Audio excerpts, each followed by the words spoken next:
Hey folks, Ralph with Stray Benzes here. Today's topic, I have pulsing brakes just when you are driving very slow and you come almost to a stop and the brakes pulse just a little bit because the ABS is actually engaging for no apparent reason.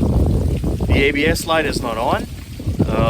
Everything seems to be hunky-dory, and what this is typically about is some dirt on the ABS wheel sensors. So normally a straightforward thing, because you only need to take the small little Allen head screw out, and so you could in theory remove the ABS sensor out of the wheel hub assembly, but much like this one, no dice. It's not coming out. So there I show you another way of how to get to the sensor, which is also part of another episode of adjusting the wheel bearing clearance. So here we go.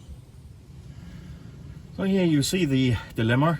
You also see another problem that is going to be part of another video. That ball joint is toast, and we'll leave that to another episode. Anyhow, this is the ABS wheel sensor. Normally, again, you take that little screw out, which was a chore because that one was stuck in place. And what you can do, the little 5mm Allen wrench here actually twisted and eventually even gave way, so it would have been completely stuck. So what you do is you take a punch like this and you hit it with a hammer while in place a couple of times. Be careful not to break the plastic, and then you can go ahead and get the Allen head back in there, and then you can get the screw out like so. All good, well and fine, but this sucker is stuck. The problem with these is they're very difficult to get anymore. So if the symptom of pulsing brake is all the issues that you have with that darn thing, then stop right there, put the screw back, let's clean the front of the sensor. And for that you have to take the whole hub assembly off. And we'll cover that here in a moment. All right. First things first, you need to take the brake caliper off. And I have two big M12s fine threads that you need to take off. They are usually on there. So once you have taken this off, I'll show you how to zip tie this to the suspension so it's out of the way and you're not busting any of the electronics and the brake hose. And I've got the one screw out of the brake caliper, the other one coming, and I'm just also gonna quickly get the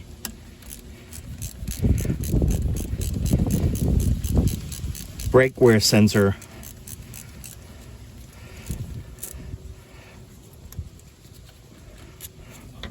connector off, because I don't want for that to dangle around. So now I can take the brake caliper off. Sometimes it takes a little bit more convincing depending on how much you have, like how much of a lip there is on the brake rotor. And then I'm going to take zip ties and hang the brake saddle over on the side. Right, I think you can see it. Put a zip tie around here, and then this can dangle now. And there's no load on the hose or on this part. So now I can get focus on this part here. What you're going to need Here is I typically use a screwdriver, and then gently use this groove. And there's a special tool, believe it or not, that lets you do that without doing this. And you get it a little tap. You see this opens up. Turn 180. A little more. Doesn't take an awful lot. A little more. A little more.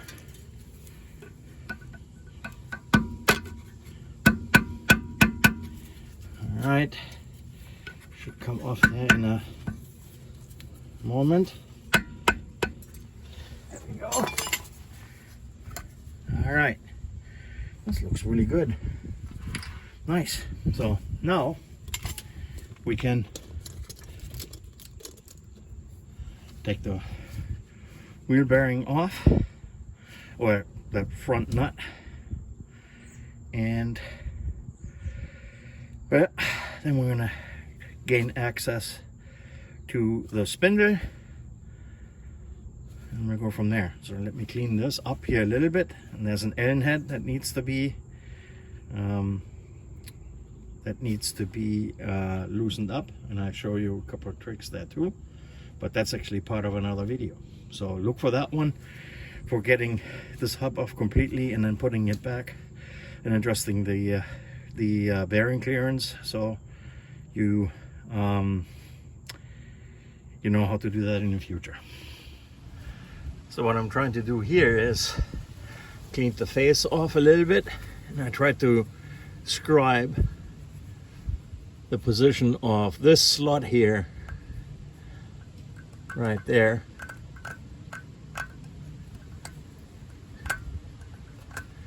When I'm done with it, at least I have a reference point how to start with. I still will show you like what should happen, like how easy or difficult it should be to turn this in the exact clearance of this. But once you have that, you can then loosen up this screw here with a 5mm Allen wrench. I do that in a moment. I just need to finish scribing that, so I have a reference point. I'll be right back. Get that properly scribed. Loosen the clamping screw,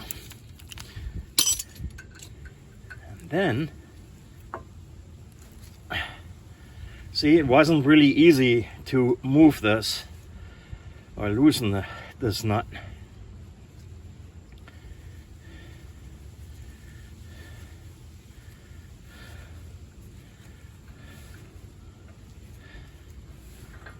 Alright, I'll put that to the side, and now I can remove the whole hub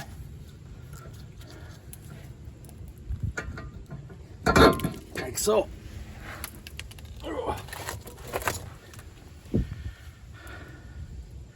And I can already see what the problem is with the brake sensor, but more of that in a moment. But well, now we can clean this up. This is actually looking really good insofar as that there is no wheel grease, bearing or seal leakage. The grease looks really good, actually.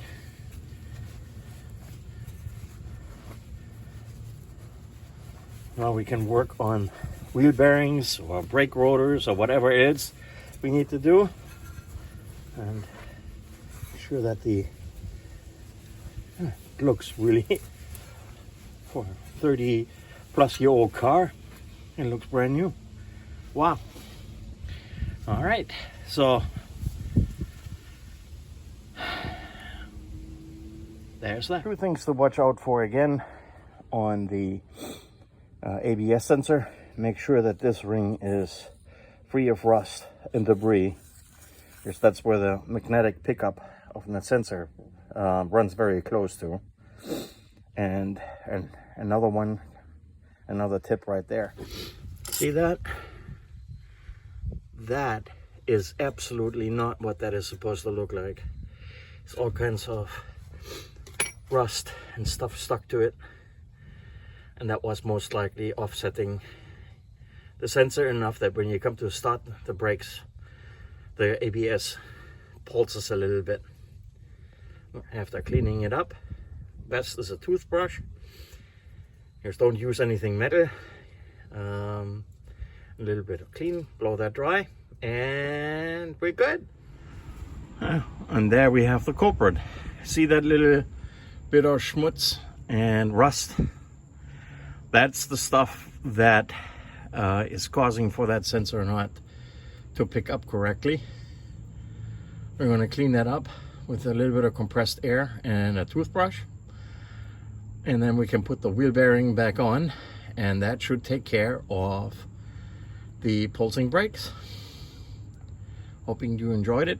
Give the channel a like, and there's a video on the channel about how to put the wheel bearings back in and the hub back in place and adjusting the clearance. Good luck, have fun, until next time.